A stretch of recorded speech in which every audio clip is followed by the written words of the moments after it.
I was stunned when Union cabinet ministers hit back with, characteristic aggression against people who were fearing a looming shortage of vaccines in India. What shortage? They thundered. We've got 2.4 crore doses in storage and 1.9 crore in the pipeline. That's a total of 4.3 crores. Now, somebody ought to have done their math homework. 4.3 crore is equal to currently assured visible supply of vaccines, right? That's what they are saying. But 150 crores is equal to the doses needed in India in double quick time to become safe. Therefore, 4.3 crores is less than 15 days of supply at, the sort of current vaccination rate of 30 lakhs per day. But look at what we do elsewhere. We maintain 74 days of petroleum reserves. India maintains 18 months of food supplies. We have 13 months of imports that can be bought by our foreign exchange reserves of nearly $600 billion. Surely, the vaccine is currently as critical as food or petrol or imports. Now look at the precarious fragility of our vaccine supply infrastructure. 90% of our vaccines come from one, I'll underline that again, one manufacturing facility in virus-ravaged Pune. Now, God forbid, if one unholy, an unthinkable tragedy were to happen, 90% of our supply line could go bust. And I don't want to be alarmist here, but I just want to remind you that there was a fire at one of the buildings in that facility several weeks back. So, in addition to math, has anybody in the government done their lesson 101 in disaster scenarios and backup planning?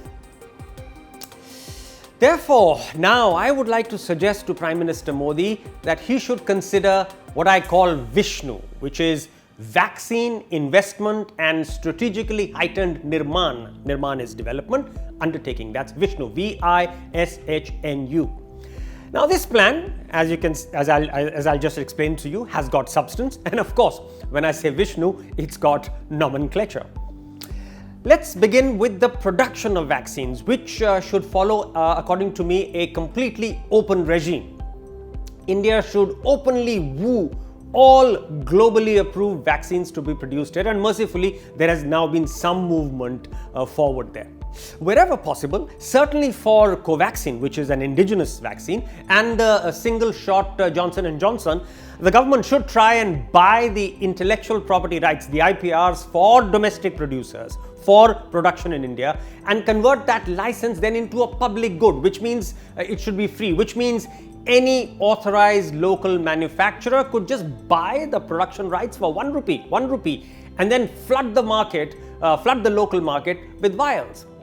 Vaccine production should be given prime of place in the government's ambitious PLI, production linked incentive scheme. You know how much the government has earmarked for that? 9 lakh crore rupees. 9 lakh crores. After all, Serum Institute, which is India's leading vaccine producer, 90% of our current vaccine supplies come from Serum.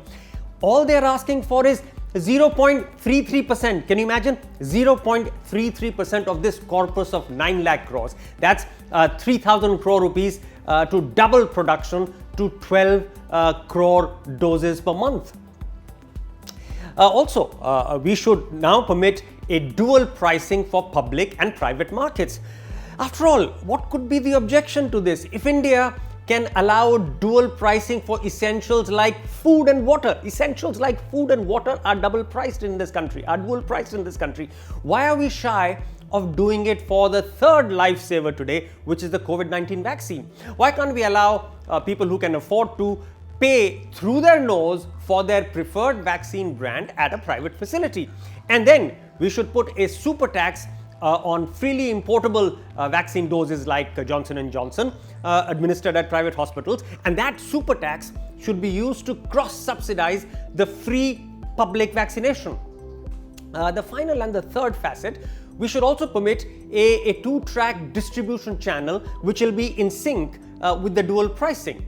For public hospitals, the government should commandeer supplies at rock bottom rates. Rock bottom, do it for public welfare and public interest. But then allow vaccines to be sold at a reasonable profit.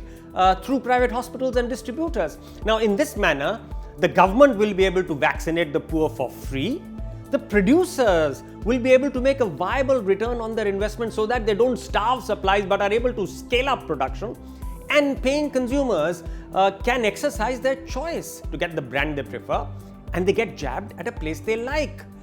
Therefore, I'll repeat, Vishnu, VISHNU, could be the invocation that shall bless and redeem India's flailing COVID-19 inoculation drive. Believe me, Lord Vishnu, the preserver, would be the happiest.